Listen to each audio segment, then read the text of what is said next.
Merci Isabelle et merci Céline et merci pour la belle reconnaissance territoriale aussi. C'est définitivement des principes décoloniales étaient au cœur de notre démarche, mais c'est pas le, le sujet de notre présentation aujourd'hui. J'ai une petite 5-7 minutes pour faire une petite mise en contexte pour vous. Le plan de présentation, c'est vraiment de faire la mise en contexte, de partager les objectifs de recherche, à vous présenter la méthodologie, les résultats des recommandations et l'actualité. Euh, c'est tout. Merci, Caro. Pour commencer, dans la mise en contexte, il faut dire que les campements ne sont pas vraiment un phénomène nouveau au Canada, mais qui sont nés au Québec, mais qui sont devenus de plus en plus visibles durant la pandémie. Pendant la pandémie, le nombre de places dans les refuges a diminué, les lieux de rassemblement intérieur sont devenus de moins en moins sûrs et les personnes ont perdu leur logement et leurs moyens de subsistance. J'imagine les gens qui sont autour de l'écran connaissent bien ces réalités-là. Donc, cette situation a vraiment entraîné une augmentation des campements dans tout le pays. Malgré ce fait, il y a vraiment un manque flagrant de connaissances sur ce phénomène à travers le pays. Et en même temps, on sait dans les médias qu'il y avait de nombreuses histoires de la violation des droits humains qui circulaient dans les médias au campement et nombreuses tensions qui étaient soulevées. Donc, nous savons durant la pandémie que de nombreuses personnes n'ont eu d'autre choix que de vivre dans des tentes ou des abris de fortune, des campements, pour survivre à la confluence vraiment de nombreuses crises, des crises historiques en matière de santé, de logement, de violence coloniale et de chômage, pour ne nommer quelques-unes. Le projet qu'on va vous présenter aujourd'hui, c'était vraiment né d'une initiative citoyenne, militante, académique. Au départ, une mobilisation que Caroline Leblanc, qui va prendre le relais bientôt, avait amorcée en faisant une déclaration publique suite juste avant, en fait, le démantèlement du campement Notre-Dame ici à Montréal. Caroline Leblanc et moi-même, mais c'est surtout, je veux dire, c'est vraiment Caroline Leblanc qui a exercé un leadership dans ce projet-là. Elle avait fait circuler une déclaration publique pour arrêter le démantèlement au campement Notre-Dame. On avait ramassé quand même beaucoup de signatures dans 24 heures pour demander au gouvernement, autant municipal que aussi provincial, d'arrêter le démantèlement. Malheureusement, on n'a pas eu de réponse à cette pétition-là, cette déclaration-là. Mais avec cette initiative, on a décidé de voir, mais qu'est-ce qui se passait dans d'autres coins du pays parce qu'on savait qu'il y avait d'autres situations de démantèlement, d'autres violations des droits. Donc, on a commencé une mobilisation, comme je disais, plus, je dirais, citoyenne académique, de savoir comment ça se passait dans d'autres lieux, dans d'autres endroits au pays, pour partager justement des apprentissages, pour avoir aussi c'est quoi les leviers possibles pour arrêter les démantèlements. Donc, ce projet est vraiment parti de là. Et en même temps, on était contacté par le bureau qui était mis sur pied, là, la défenseur fédérale du logement, qui est situé dans la Commission canadienne des droits de la personne, pour demander si on voulait faire un projet, parce qu'on était déjà en train de mobiliser certaines connaissances sur ces questions-là, à savoir comment ça se passait ailleurs. Puis, on a été demandé si on voulait produire, en fait, une recherche qui mobilisait ces connaissances-là pour éventuellement émettre des recommandations. Donc, on a, dans un très court laps de temps, mobilisé des recherches qui étaient déjà en cours et avec, évidemment, un angle d'approche qui voulait respecter les droits humains. Donc, c'était vraiment notre angle d'approche. Puis, l'objectif du projet était vraiment de fournir au Bureau de la défenseure fédérale du logement des connaissances pertinentes pour mieux saisir le phénomène et pour mieux répondre aux nombreuses violations de droits. Donc, il s'agissait de répondre aux questions comme quelles sont les différentes formes de campement qui existent, quelles sont les expériences, les perspectives et les besoins des résidents des campements, quelles sont les conditions de les campements, en particulier les dimensions relatives aux droits de la personne, à la vie, à un logement adéquat, à la dignité humaine et aux droits de la personne. Comment les gouvernements locaux, provinciaux, territoriaux, fédéraux ont-ils réagi à la visibilité et à l'ampleur croissante des campements dans le contexte de la COVID-19? Quelles sont les mesures qui ont protégé ou enfreint les droits des résidents? Et aussi, comment les droits des peuples autochtones sont-ils liés au campement? Donc, on avait plusieurs questions. Ça, c'est juste un petit survol de quelques questions qui étaient compris dans notre démarche pour orienter nos objectifs de recherche. Prochaine diapo, s'il te plaît, Claire. Et merci. Et celle d'avant, étendue des travaux, merci. Donc, pour répondre à la fois à la manque de connaissances sur les campements, sur le phénomène des campements au Canada, nous avons entamé 4 stratégies méthodologiques avec comme ligne directrice le protocole national sur les campements des sans-abri au Canada, qui est fait par l'organisme The Shift. On va y revenir à la toute fin de notre présentation, mais c'était vraiment les lignes directrices qui reconnaissent plusieurs principes.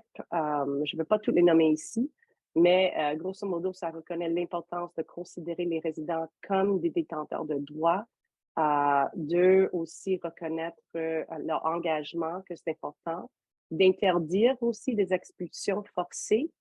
Bref, c'est vraiment une approche au campement centrée sur les droits de la personne.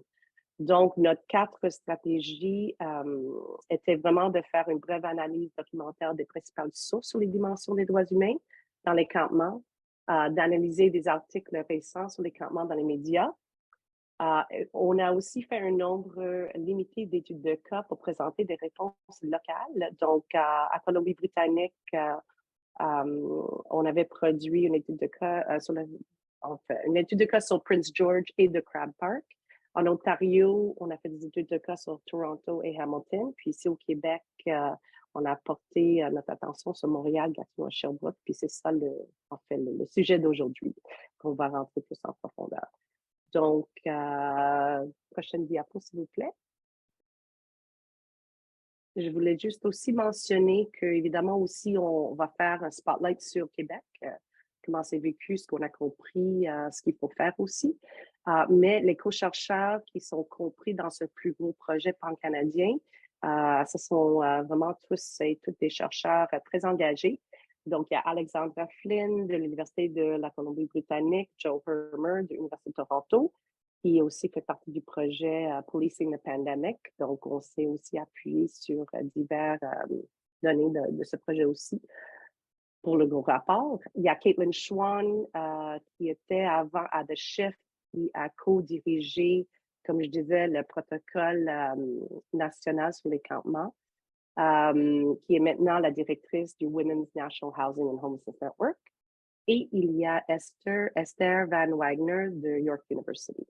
Et juste pour dire aussi, dans les différentes démarches que j'ai très rapidement résumées, il s'était vraiment informé. On a fait beaucoup de consultations avec nombreux intervenants communautaires, mais aussi des personnes qui ont connu l'expérience pour assurer que ce qu'on produisait reflétait les réalités. Merci, c'est à Caro. Merci, Swan, pour cette belle introduction. En fait, moi, je vais mieux expliquer un peu la démarche méthodologique qu'on a utilisée pour cette portion de projet-là là, au Québec, parce que, comme que Swan l'a mentionné, c'est un petit projet qui est inséré dans un gros projet pan-canadien. Donc, nous, on est allé davantage sur une revue médiatique.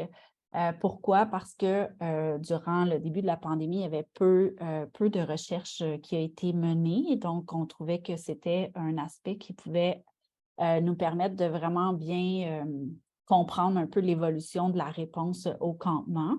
On a fait la démarche méthodologique du 1er mars, donc au début de la pandémie, jusqu'au janvier 2022. Pourquoi? Parce que c'est juste le moment avant l'analyse. Donc, on a prolongé un peu le temps de la revue médiatique pour être certaine de vraiment capter un peu l'évolution de la réponse aussi. Donc, dans les différents médias, ça nous a donné plusieurs choix, sauf qu'on s'est rendu compte que les campements de Notre-Dame et Stanford à Montréal ont été beaucoup plus médiatisés que le reste des campements là, sur le même territoire à Montréal ou voire même au Québec. À ce moment-là aussi, à Sherbrooke, il y avait quand même une situation de campement qui a été médiatisée. Puis Gatineau, bien que le campement était existant depuis plusieurs années, il y avait peu de couverture médiatique. Donc, les moteurs de recherche qu'on a utilisés, souvent, c'était seulement un mot. Donc, les campements, abris, démantèlement, itinérance. On a jumelé certains mots là, dans certains moteurs de recherche. Puis, on s'est appuyé là, sur les communiqués de presse, mais aussi sur les documents là, du collectif. On ne laisse personne derrière pour valoriser le travail là, qui avait été fait. Puis, par la suite, ça a été enrichi aussi par les personnes qui habitaient les campements et les organismes concernés.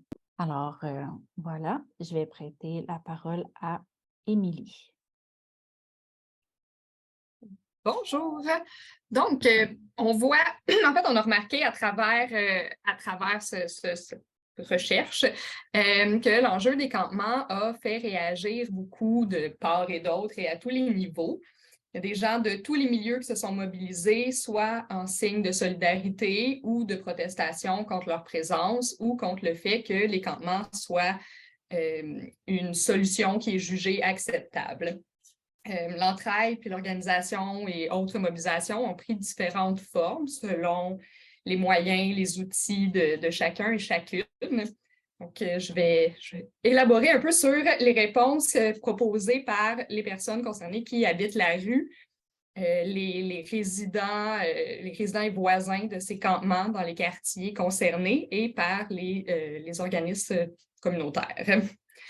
Donc, pour les personnes qui habitent en campement, il y a tout l'enjeu de les refuges versus le logement, où on a remarqué en fait, que beaucoup de personnes ne se reconnaissent pas nécessairement dans les refuges, n'ont pas nécessairement envie d'y aller parce que la réglementation est stricte, parce qu'ils se sentent infantilisés, parce qu'ils ont moins de liberté de mouvement, de faire un peu ce qu'ils ont envie au moment où ils le veulent. Ça a été souligné que il y a des gens qui se sentaient un peu traités comme du bétail dans des refuges, puis ou que ça ne répond pas nécessairement à leurs besoins et à leur réalité, comme les gens qui ont des animaux, par exemple, ou les gens en couple, ou juste des gens qui sont barrés. Il y a aussi l'enjeu qui a été souligné que c'est un peu contre-productif à une réinsertion sociale parce que ça peut créer une dépendance aux services. Puis finalement, tu te retrouves un peu dans une espèce de cercle vicieux d'utiliser des services sans avoir d'autres possibilités. Donc, l'option du logement à long terme et sans contrainte devient intéressante à ce niveau-ci. Par contre, on sait que ce n'est pas nécessairement accessible, ce n'est pas nécessairement facile d'avoir accès à un logement quand on est très désaffilié, quand on vit des enjeux de marginalisation. Puis, les campements sont devenus un peu une façon de répondre, de s'organiser puis de répondre à leurs besoins en l'absence d'alternatives qui conviennent à ces personnes.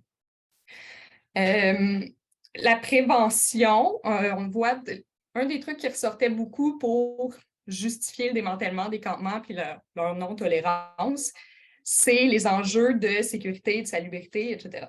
Donc, les personnes qui habitent la rue considèrent que c'est possible de prévenir ces enjeux-là, donc de prévenir les risques associés à des incendies ou autres, en mettant en place des solutions pour assurer leur propre sécurité et la propreté de la place. Donc, on a vu dans des campements des gens qui s'organisaient au niveau de l'analoxone, qui s'organisaient au niveau d'avoir de l'eau près pour éviter des extincteurs, puis des façons de gérer les déchets, par exemple, comme on le voit au niveau des enjeux de sécurité de la mobilisation.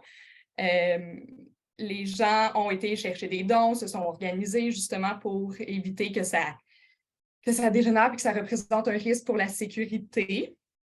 Donc, il y a aussi beaucoup de gens. Les campements, c'est aussi une façon de rester en communauté, bien sûr, puis de se protéger. Donc, les gens ont juste mis en place des façons de se protéger entre eux aussi, par exemple en étant présent puis en ne s'isolant pas si on consomme, pour éviter, par exemple, les risques de surdose, donc d'être prêt à agir en cas de surdose. Il y a eu aussi beaucoup de mobilisation des personnes qui habitent les campements pour gérer les dons qu'ils ont reçus. Par exemple, à Sherbrooke, ils ont vraiment mis en place un système de liste, en fait, qui recensait leurs besoins, ce qu'ils ont reçu comme dons, puis de un peu faire cette gestion-là pour éviter qu'il y en ait trop, puis que ça devienne un autre enjeu à gérer le surplus de dons. Et ensuite, les démantèlements. Donc, j'ai nommé que les campements, c'est une façon de se protéger aussi puis de prendre soin d'eux. Évidemment, un démantèlement, ça augmente les risques sur la sécurité des personnes. Les campements sont devenus une place où les gens se sentent un peu chez eux, où il y avait un peu comme leur point de repère, là, leur point d'ancrage. Démanteler, ça veut dire briser ça, ça veut dire qu'il y a une rupture au niveau des liens créés avec les pairs, avec leur communauté, puis avec les organismes qui allaient les voir. Par exemple, à Notre-Dame, il y avait beaucoup d'organismes communautaires qui allaient directement dans les campements pour faire de l'intervention, pour socialiser, pour répondre à des besoins. Les démantèlements, c'est aussi un facteur d'isolement, donc au niveau, par exemple, des surdoses, mais des agressions, le sentiment d'être seul, de ne pas avoir de communauté. Donc, se rassembler, ça pallie à cet enjeu-là. Il y a aussi le fait que dans les démantèlements desquels on a été témoins, souvent, il y a beaucoup d'effets personnels qui étaient jetés ou qui n'étaient pas retrouvés nécessairement après. Donc, perdre ses papiers, perdre des objets importants, perdre son linge d'hiver, peu importe. C'est aussi d'autres enjeux qui jouent sur la sécurité et le bien-être des gens. Donc, ce qui ressortait, c'est que les démantèlements, c'est un autre agent qui contribue à vulnérabiliser les gens. C'est comme toujours à recommencer à chaque fois puis de repartir à zéro un peu. Les personnes qui habitent la rue se sont aussi mobilisées contre les démantèlements, puis pour faire valoir leurs droits et leurs revendications d'avoir accès à des logements ou des services qui leur conviennent ou le droit de camper. Donc, on a remarqué à Montréal une 50aine de personnes qui ont été devant l'hôtel de ville de Montréal pour dénoncer le dernier démantèlement qui a eu lieu au Boisé-Steinberg. Puis, il y avait beaucoup de personnes qui habitent la rue qui étaient présentes aussi, justement, pour se faire entendre lors de cette manifestation. Pour les voisins des campements, il y a eu deux façons d'aborder l'enjeu. Donc, il y a eu beaucoup de vagues, on a remarqué beaucoup de vagues de solidarité, des gens qui offraient beaucoup de dons, de nourriture, de vêtements, de matériel de camping. Il y a des gens qui offraient des prises électriques extérieures sur leur terrain pour que les gens qui campent puissent aller recharger téléphone ou autre. Donc, ce beau mouvement de solidarité et de mobilisation citoyenne. Il y a aussi eu on a parlé de la manifestation, mais des pétitions pour que les instances décisionnelles se mobilisent sur l'enjeu, pour revendiquer soit le droit d'occupation de l'espace public, soit des appartements plus abordables et autres, en soutien aux demandes des personnes qui habitent la rue. Il y avait un beau sentiment de communauté. Il y a beaucoup de gens qui comprenaient puis qui comprennent que ces personnes-là ont le droit d'occuper l'espace puis qui ne vont pas disparaître parce qu'on démantèle un campement. Donc, aussi bien leur offrir des alternatives viables. Par contre, il y a aussi eu des protestations puis de la mobilisation en lien avec leur présence parce qu'il y a eu des enjeux de cohabitation, parce qu'il y a eu des comportements qui dérangeaient, le sentiment de sécurité des gens qui habitent autour pouvait être réduit. Donc, il y a des gens qui se sont vraiment plus mobilisés là-dessus, comme en faisant, par exemple, une pétition, comme on a vu sur le plateau Mont-Royal, où il y a eu quand même une pétition qui a pris de l'ampleur pour demander à ce qu'on déloge les personnes qui occupaient un parking sur le plateau Mont-Royal. Next. Au niveau des organismes communautaires qui se sont aussi mobilisés, donc on a mentionné tantôt le collectif On laisse personne derrière, qui s'est créé un peu spontanément lorsque les campements ont pris vraiment plus d'ampleur à Montréal, que ça commençait à être un enjeu qu'on ne pouvait plus éviter. Donc, les regroupements sectoriels, le RAPSIM, la TOMS, puis le Réseau autochtone ont un peu chapeauté ce comité spontané qui comportait 18 organismes qui travaillent en itinérance avec des populations avec des enjeux variés, puis dans différents quartiers aussi de Montréal, parce que toutes les réalités ne sont pas les mêmes dépendant où tu restes puis où tu occupes l'espace public. Donc, pendant un moment, il y a eu quand même des rencontres à toutes les semaines. Donc, les organismes se concertaient, discutaient de qu'est-ce qu'on peut faire puis comment on pouvait soutenir les revendications des personnes qui habitent la rue et les campements. Il y a eu des personnes en situation d'itinérance aussi qui ont été consultées pour être sûr qu'on représentait bien leurs demandes puis leurs enjeux puis quelle aide serait vraiment pertinente à leur apporter. Il y a eu, entre autres, beaucoup d'organismes qui se sont mobilisés pour distribuer du matériel de camping, donc tentes, sleeping bags, matelas et autres couvertures. Donc, ça a été fait entre autres, via le collectif On laisse personne derrière, où le matériel de camping qui a été acheté en groupe et qui a été distribué ensuite aux personnes qui en faisaient la demande. Il y a aussi, j'étais membre du comité, donc je me souviens qu'il y a eu un spectacle bénéfice qui a été organisé, donc des gens qui nous ont contactés parce qu'ils voulaient ramasser des dons pour qu'on puisse acheter plus de matériel puis plus soutenir les personnes. Donc, il y a eu aussi de la mobilisation citoyenne un peu autour de ça pour aider à combler les besoins. Ensuite, dans les revendications du communautaire, il y avait le fait que de déplacer vers les refuges, c'est possiblement problématique. Ça peut créer de l'exclusion parce qu'on revendiquait qu'il faut offrir des ressources différentes et variées, un peu innovatrices peut-être, en étant plus inclusif de tout le monde puis des différentes réalités, en ayant, par exemple, un centre de consommation supervisé directement dans les ressources, d'accepter les animaux, les couples, etc. Donc, d'avoir différents services plus ouverts. On soulignait aussi l'enjeu du sentiment de sécurité dans les refuges. Donc, il y a des gens qui ne veulent pas aller dans des refuges parce qu'ils ne s'y sentent pas en sécurité, ou il y a des gens qui ne s'y sentent pas bien, qui ne se sentent pas acceptés non plus. Donc, c'est un autre barrière d'accès à ces ressources. Puis, on offrait vraiment la solution. La solution offerte, c'est d'aller vers un refuge, quitter un campement pour aller vers un refuge, alors que c'est contre la volonté de certaines personnes pour tout ce que je viens de nommer, mais c'est pas parce que, bon, évidemment, il manquait de place, il manque encore de place souvent dans des refuges, mais même s'il y a de la place, il y a quand même des gens qui ne désirent pas aller y vivre, donc qui devraient pouvoir avoir d'autres alternatives pour pouvoir passer la nuit, vivre, etc. Donc, c'est ça, manque de place.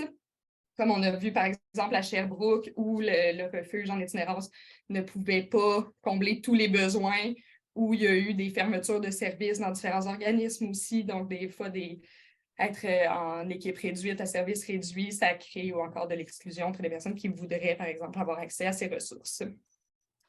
Le communautaire s'est mobilisé pour, évidemment, renoncer au démantèlement.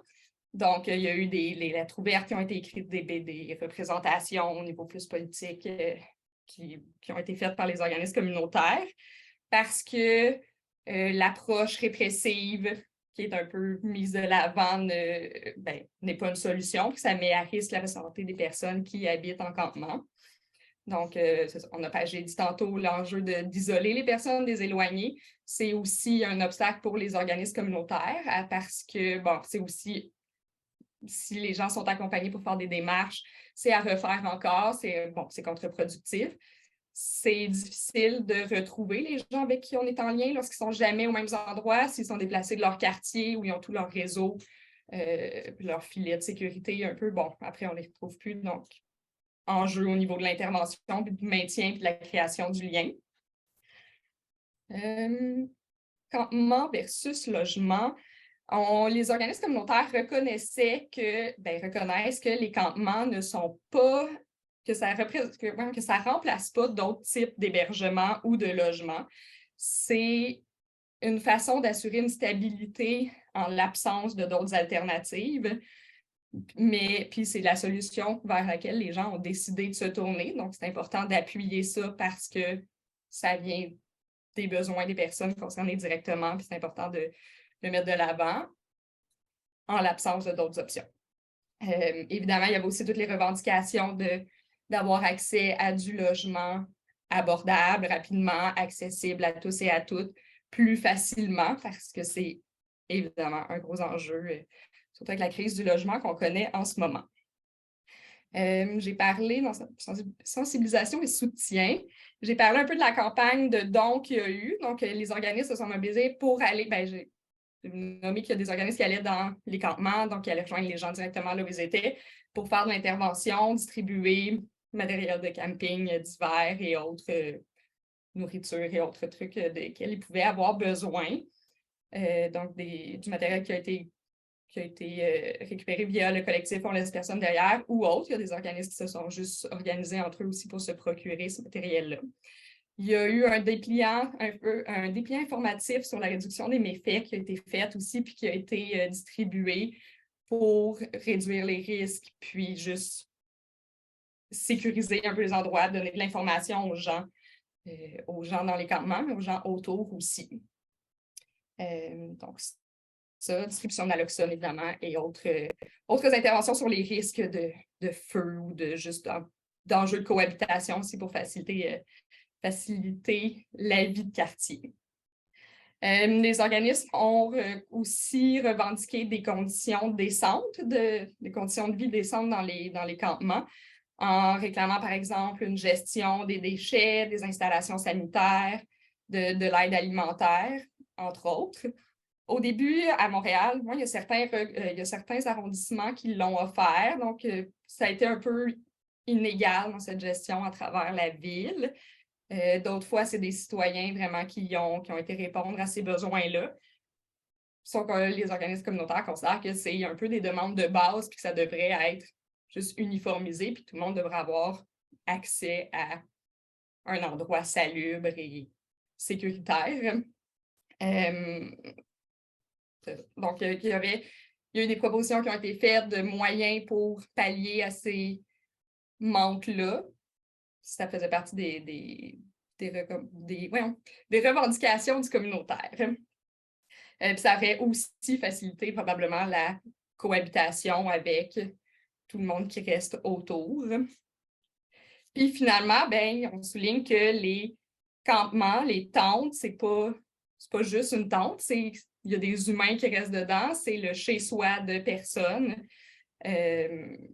qui ont des droits de base comme tout le monde, puis qui méritent la dignité puis le respect. C'est important de tenir ça en considération dans comment on gère l'enjeu des campements à travers le Québec. Puis en l'absence d'alternative, l'impossibilité d'avoir vraiment un appartement, si ça, c'est la solution qui est proposée, il faut essayer de rendre ça le plus sécuritaire et digne possible. Par contre, c'est important de souligner qu'il y a eu quand même des tensions entre des organismes qui ne prônaient pas nécessairement la même approche. Les campements, c'est pas un idéal, sauf que ça a été, et c'est encore une solution pour certains et certaines. À Sherbrooke, par exemple, il y a eu des organismes qui ont réclamé le démantèlement, alors que d'autres s'y opposaient.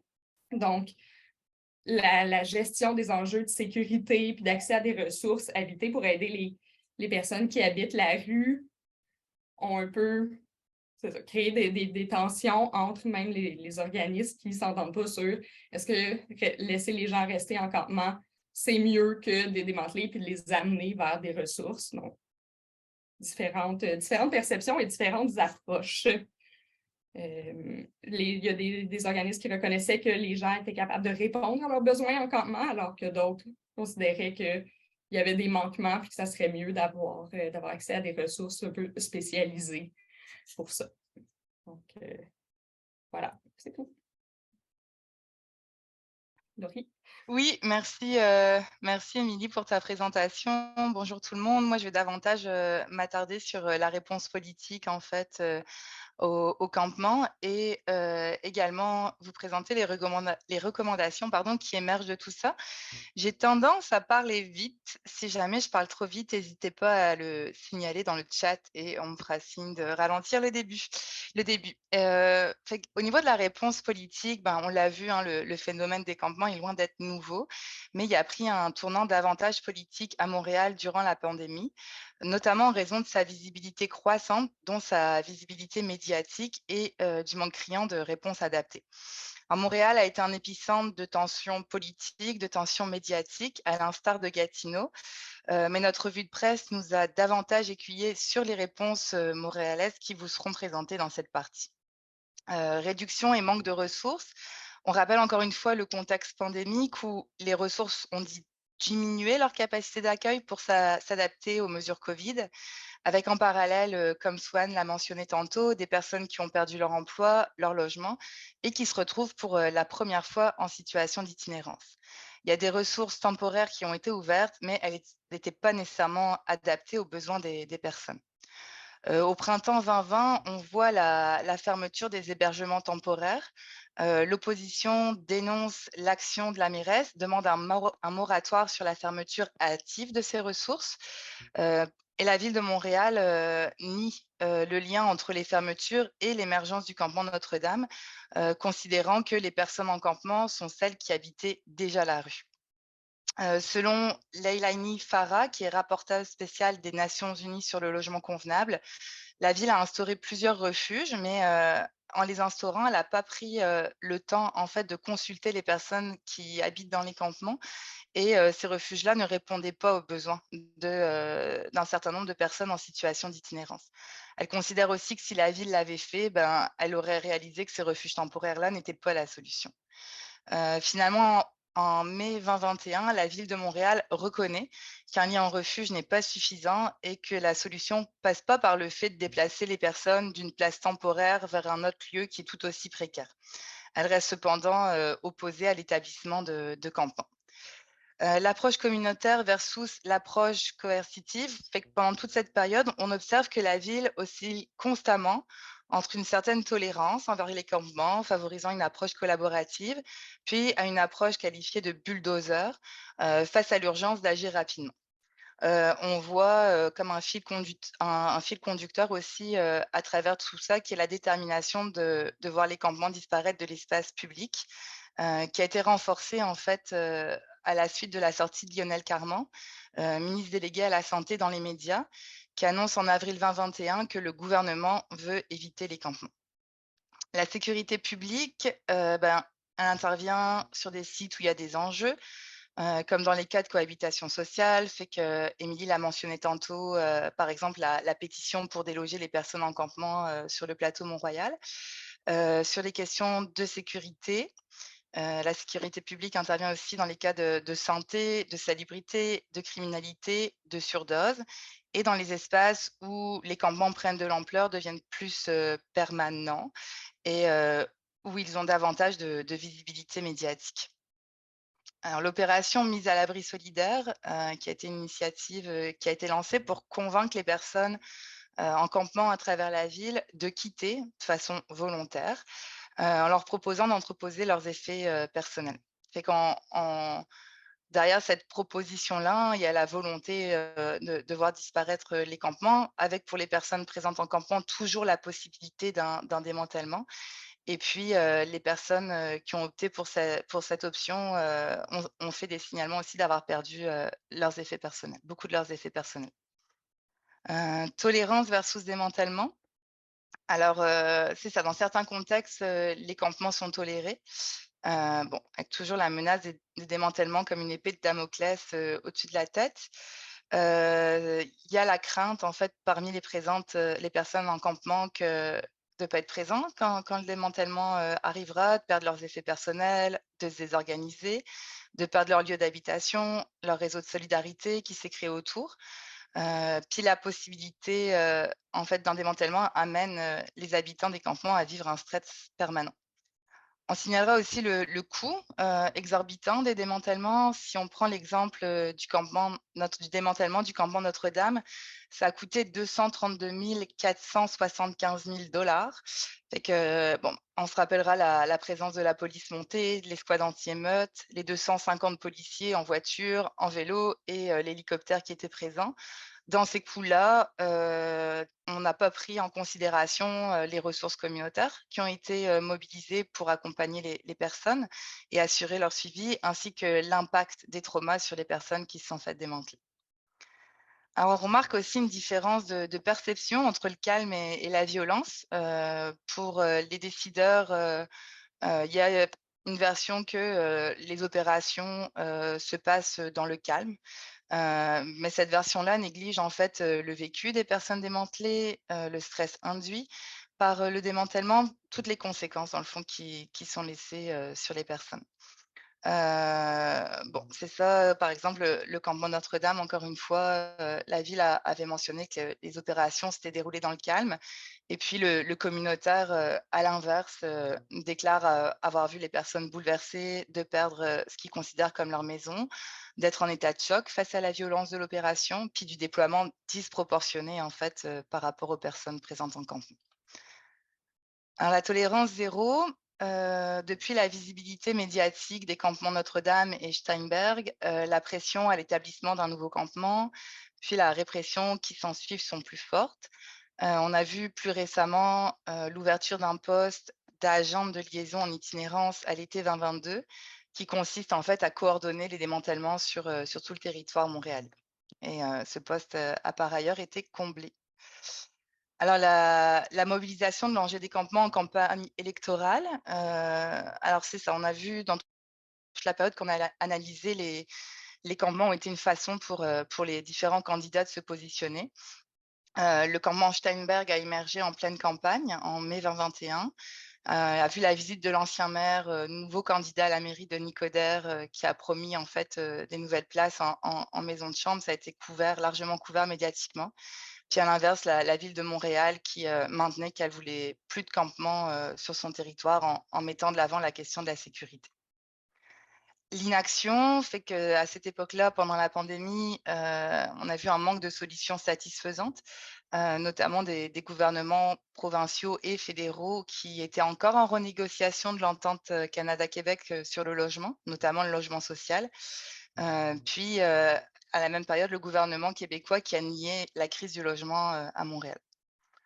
Puis de son côté, le municipal, qui dit ne pas avoir de pouvoir sur la crise du logement, puis qui ne reconnaît pas, le manque de place dans les refuges d'urgence. Fait qu'il y avait comme un statu quo où, les différentes instances, se renvoyaient, la balle. On peut changer de slide? Merci. Au niveau des recommandations, en fait, elles se nourrissent, des constats que vous a présentés, Émilie, aussi de l'action politique. Elles se nourrissent des recommandations qui ont été, élaborées à l'époque par le collectif On ne laisse personne derrière, puis aussi de tous les constats qu'on a tirés de la revue de presse. Heu, Fait qu'une revendication pour, le droit au logement et le développement de ressources adaptées. Fait que l'investissement dans les différentes formes de logement, le logement social avec soutien communautaire, les maisons de chambre et à l'époque, on favorisait le programme Accès Logis.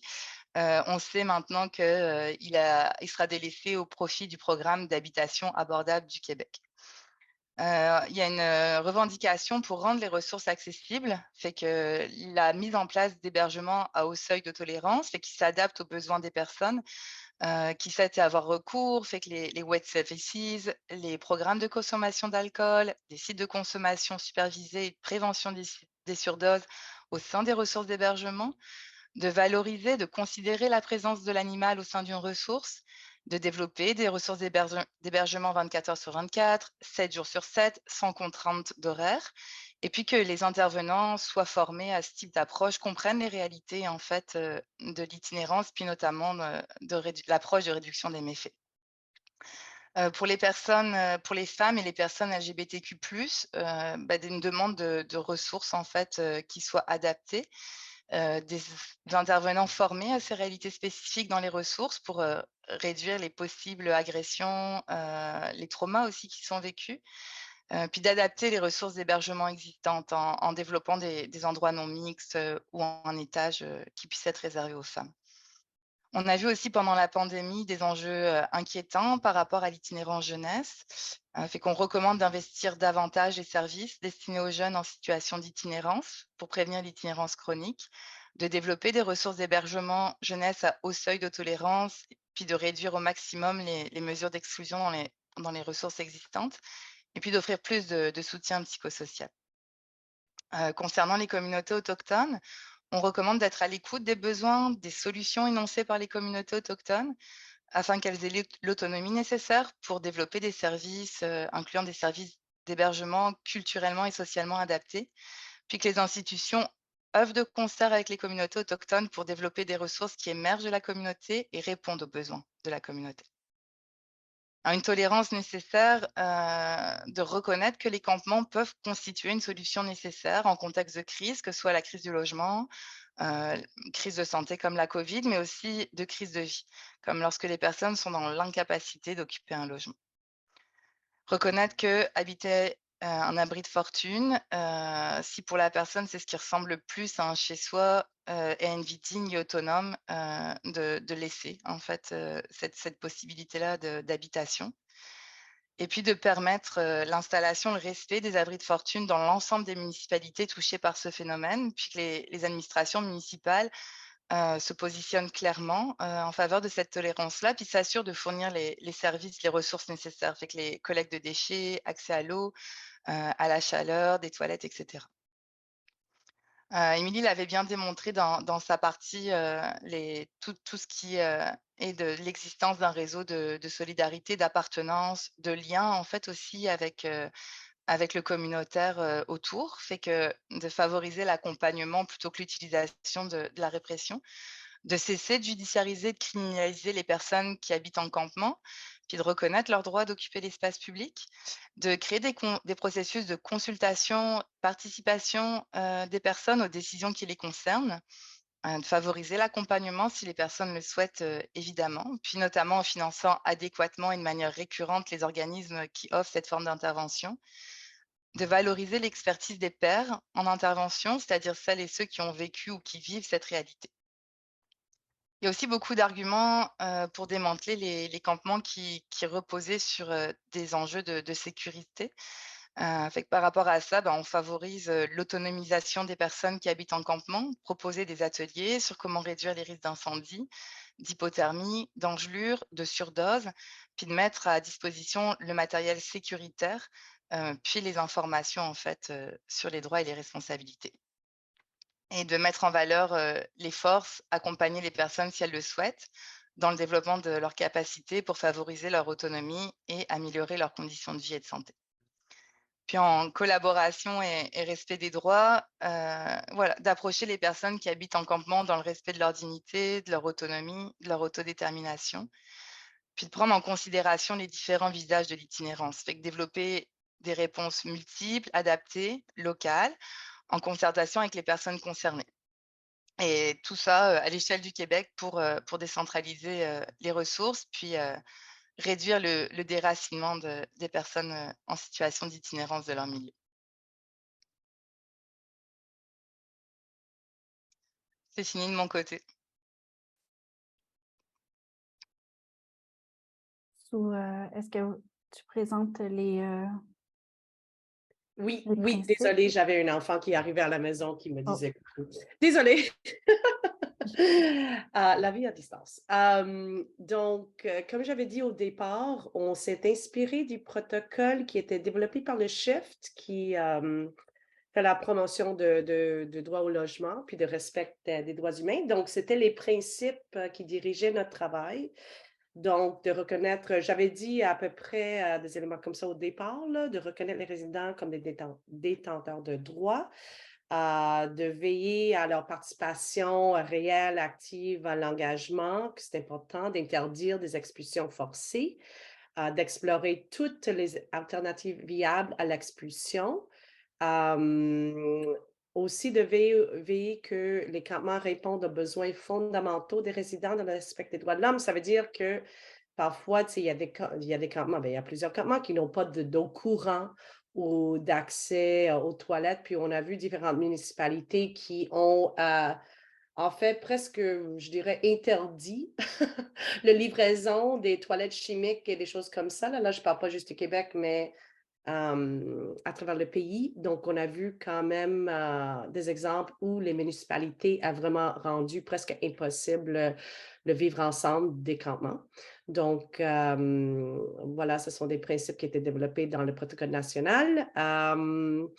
Et évidemment aussi de respecter de faire réaliser et respecter les droits distincts des peuples autochtones dans tous les engagements avec les campements. On a vraiment, si vous voulez aller plus loin que le Québec, là, mais l'étude de cas qui porte sur Prince George en Colombie-Britannique démontre vraiment les enjeux, puis comment ça se passe sur ce qui est intitulé Moccasin Flats, parce que la population est majoritairement aussi autochtone, puis la ville là-bas n'a pas respecté même des jugements de la Cour qui interdisaient l'expulsion forcée puis le démantèlement de ce campement-là à Moccasin Flats. Donc, ce sont les principes qui ont dirigé notre travail, mais à la fin de notre rapport, on avait aussi émis d'autres recommandations, mais qui vont dans le sens comme ça. Donc, c'est juste pour vous démontrer les lignes directrices qui ont soutenu notre travail pan-canadien. Merci, Caro. Merci, Swan. Donc, pour terminer, on va faire un peu le tour de l'actualité en ce moment. Il y a en fait un campement qui est érigé depuis plusieurs années sous un viaduc à Montréal et donc ils sont en mobilisation judiciaire actuellement. Donc, les personnes en situation d'itinérance sont à la cour pour revendiquer leurs droits par rapport au ministère des Transports. Donc, qui sont en négociation actuellement. Donc, on va suivre le dossier de près. Il y a aussi le bureau de la défenseure du logement fédéral qui a fait l'annonce, en fait, qu'elle examine les campements parce qu'il y a une violation des droits de la personne. De la personne qui réside en campement. Ce qui est important de comprendre, c'est que le bureau de la défenseure du logement c'est une instance indépendante et qui émettra éventuellement des recommandations, mais c'est vraiment pour faire la lumière concernant la crise du logement au Canada. Puis, le 23 février, tel que je l'ai mentionné, elle s'est dit que les campements étaient vraiment une urgence de se pencher sur la question puisqu'il y avait des enjeux majeurs pan-canadiens. Alors, il y a aussi un lien qui vous permet de remplir des requêtes pour partager vos expériences directement, tant personne qui intervient directement avec les personnes en campement que les personnes qui habitent les campements eux-mêmes peuvent remplir cette requête-là pour justement alimenter cet examen-là qui a cours jusqu'à la fin du mois de mai. Donc, c'était mes actualités de la journée. Donc, Isabelle va mettre les liens aussi pour avoir accès au rapport. Ils y sont. Ils sont déjà? Je les ai rappelés. OK. Donc, merci beaucoup.